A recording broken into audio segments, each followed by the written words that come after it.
Added pet scaling, which allowed for bonuses to the pet in all the important areas as you leveled up your character and got better and better gear. Allowed you to solo better and to allow your pet to tank and hold aggro and do all those things. And also realized that although the hunter brought DPS, it was difficult for him to convince people to invite him to the groups because that's essentially all he was bringing. And there were other classes that brought that and other utilities. So what we added was misdirection to give him a little bit of room for raid utility. Yeah. And also that's what they're good for. Come on, give it up for misdirection. His ability to keep his pet alive in combat actually dramatically increased his DPS. The mage.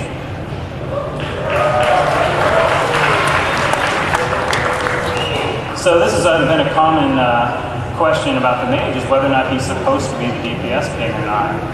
And it was always butting up against the rogue's role in that, whether or not he was king. So what we decided that was, although he was very good at single target DPS, we would focus him more on the AoE aspect of the game, which is area effect attacks. So that's really where we tried to make him shine. And then water elemental, as a talent, answered the question, when is the water elemental coming, without causing him to be a pet class. We didn't want to add another full-time pet class, but everyone loves the water element and wanted to see it introduced, so we put it in as a deep talent, and you have to be a frost mage, and it's one of those signature things from your class that you'll see that, well, if that guy's using a water elemental, we know he's a frost mage. And spell steal and invisibility are just two examples of something that's pretty typical for the mage class, which is we try to do really odd things, really different things, try to break the mold and do interesting new things with this class, typically more than others. And spell steal and invisibility are two examples of that. The paladin.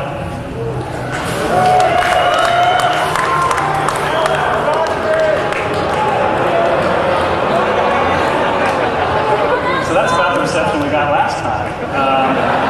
Now that it's horde play, we'll actually assume more of you would be cheering since some of your friends are now paladins. But I guess not. So this comment really is just about making Horde playable, allowed us to make it more distinct from the Shaman. Also, we had to take a look at things like totems versus blessings and auras to see how they stacked up, how they compared, that kind of thing. So we had a lot of design challenges in making sure that they were integrated nicely onto the other factions and played very well, and didn't step on the toes of the other class. So the Paladin is actually another class that can be very distinct depending on how you spend your talents. He has three very distinct roles. One is as a tank, one is at a DPS, and one is a healer. And we've come a long way with Paladin's tanking. There's still a little few tweaks here and there to do, but we still have some work to do on the Retribution DPS front. But there are actually a lot of positive changes coming in 2.3 that we should look forward to. In that regard. And we've also found that this, the Retribution specifically, also the protection tank, is more in line with what people had in mind when they were signing up to be a paladin. The most effective spec currently, or at least one of the successful specs, is the healing paladin and the tank paladin, but not so much Retribution. So trying to give them a boost. And then Retribution itemization pitfall, some of this is just derived from the fact that it's not the most effective spec at the moment. So every time that piece of plate drops that's very much geared for the Retribution Paladin, a lot of people groan because nobody wants it. So we've discovered some itemization pitfalls, and we'll be making some changes in the future to address that. Priest. Even specifically the Shadow Priest. Back in the day, the Shadow Priest was actually a very strong PvP spec, but suffered in PvE. So one of our goals, as Tom was talking about earlier, was to bring some of these alternate specs to be more playable in more areas of the game. So Shadow Priest became a damaging class as well as being a mana battery and offering some healing through his talents. And that was intentional to bring him into more PvE situations. The Holy Trinity, I like to call him.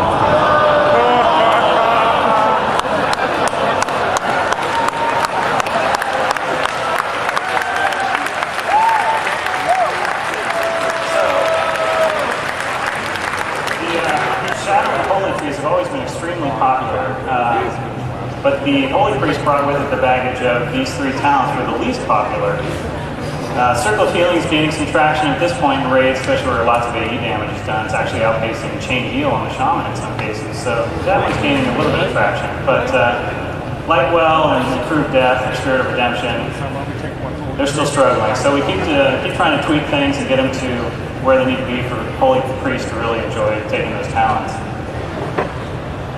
And then in the future for the priest, a common request is to find a focus for the discipline trees. That's one of the things we'll be looking at for the expansion. What exactly is the discipline tree that makes it different from the other ones? Makes it its own tree rather than just a support tree for the other two trees. Jason Ford, please run that meeting. Jason Ford, please run that meeting. So this one also jumped to the other side. It still has a lot of hate, I see. And again, like the Paladin, we had to rebalance a lot of his stuff to make sure that he melded well with the Paladin. Totems versus Blessings, as I discussed, make sure that they were filling a unique role, doing something different, still stacked, so you didn't feel like one class was better than the others and it didn't use the other. So once you had a Paladin, you didn't need a Shaman or vice versa. And then the scaling problem with the Shaman. Back in the day, if everyone remembers Terran Mill and South Shore, Shamans were feared, and then Arcanite Reapers started showing up, and every warrior that picked one up started to show everyone what they were capable of. And what we've seen since then is the Shaman doesn't scale as well. And so we're trying to make sure that he gets some better scaling. Rogue.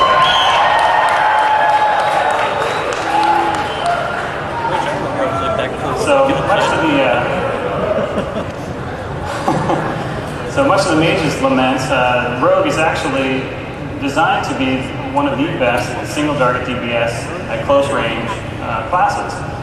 So he puts himself into the mix right next to mobs, but is the best DPS. And what we've also found, like with the Hunter, is that sadly he doesn't bring enough utility. So we've been, over time, improving his utility that he brings to groups.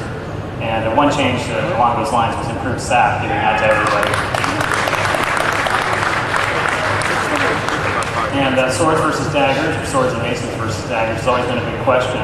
With the positional requirements of backstab, which should be the more damaging spec? And how much should they suffer if they can't achieve that position? So that one's been an ongoing struggle as to which to make stronger, or how many raid fights, make it difficult to line yourself up, and that kind of thing. So it's an ongoing battle to make sure those two are balanced so they're both effective and desirable for their own reasons. And the stun lock issue. Back in the day, people's health pools were low enough that you could actually kill a lot of people before they came out of their stun lock from the rogues. And it wasn't very fun for people on the receiving end. And we also found that rogues were so delicately balanced that if the guy survived the stun lock, the other guy would kill him. Even though we had, say, an 80% head start. So with increased health pools in the Burning Crusade, it actually opened us up for some additional options and make sure that people that were stun locked weren't stun locked the entire fight and were able to have some fun too once it wore off. Warlocks.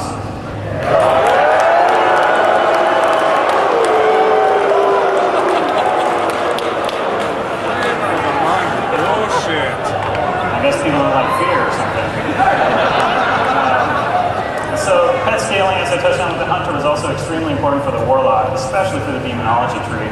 Demonology tree now greatly benefits from your pet being strong and you being strong. It creates that feedback loop, so the stronger you both are, the better. And his reliance on fear has been a never-ending struggle because when you're feared consistently, and again, die before the fear wears off if you don't have any fun, and if you can reliably counter fear, the Warlock's in trouble. So it's been an ongoing issue. And traditionally, especially since the addition of Death Coil, he's become the best dueling class. But WoW isn't a dueling game, so as the format increases to 2v2, 3v3, 5v5, or Battlegrounds, we found that the stigma actually carries over from him being such a strong dueler to everyone hating him in various formats.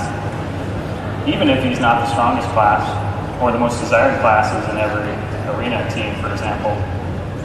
And I say the best class for last. So the rage mechanic's the key to the warrior.